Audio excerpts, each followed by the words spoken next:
ओम श्री गुरु गोपाल नमः। ओम गुरुदेवाय नमः। परम श्रद्धेय पूज्य गुरु महाराज जी को दास गुरु के चरणों में कोटि कोटि चरण स्पर्श। कन्हैया झा।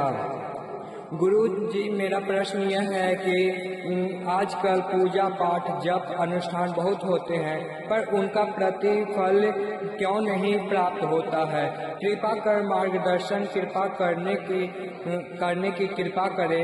जय महाराज जी की।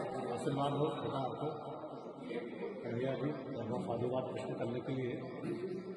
देखिए, हमारे यहाँ सनातन जो वैदिक परंपरा रही है, इसकी जो प्राचीन परंपरा है, उसमें अनुष्ठान करने के बहुत कड़े नियम यह है कि मुहूर्त में जैसे शंकर जी का पूजा करके शिववास देखना, अग्निवास देखना, हवन करने के लिए शुद्ध आहार लेना, शुद्ध नियम रखना, कई एक अनुष्ठान की बहुत सी महत्ता है, महत्व है।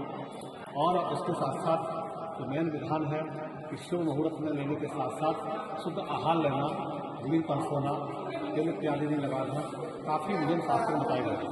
और ये जजमान को और आचार्य को, मैंने ब्राह्मण को करता और कराने वाले दोनों को नियम समान है। ब्रह्मचार्य का पालन करना, सत्य पर आश्रय है, क्रोध नहीं करना, ऐसे अनेक नियम हैं। और उचित उसका परिश्रम रखना, ब्राह्मण को आचार्य को देना, यजमान को भी त्याग की भावना रखना और आचार्य को भी त्याग की भावना रखना, दूसरे परस्पर होकर के अनुष्ठान का आयोजन करना। और जो बचा हुआ समय है पूजा पाठ के अलावा भगवान का ही चिंतन और आश्रय लेना।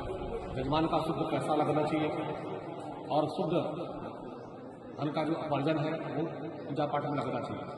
कलिकाल में थोड़ा सा कठिन है, इसलिए तुलसीदास जी ने लिखा है रामायण में, कलयुग यज्ञ योग नहीं जाना, केवल राम नाम धन गाना। कलयुग में जब पूजा अनुष्ठान बहुत कठिन चीज हो गया है, इसलिए यदि जब दोनों सहमत हो जाए, करने वाले और कराने वाले, तभी अनुष्ठान करना चाहिए, कराना चाहिए। क्योंकि कलिकाल में कहा गया है कि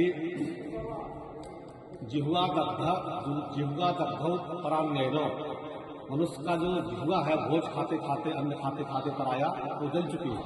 जिह्वा दग्धौ परान्ययनो और हस्तौ दग्धे प्रतिगृह्या, मतलब हाथ जल गए हैं दूसरे का पराया दान लेते तो हस्तौ दग्धौ प्रतिगृह्या।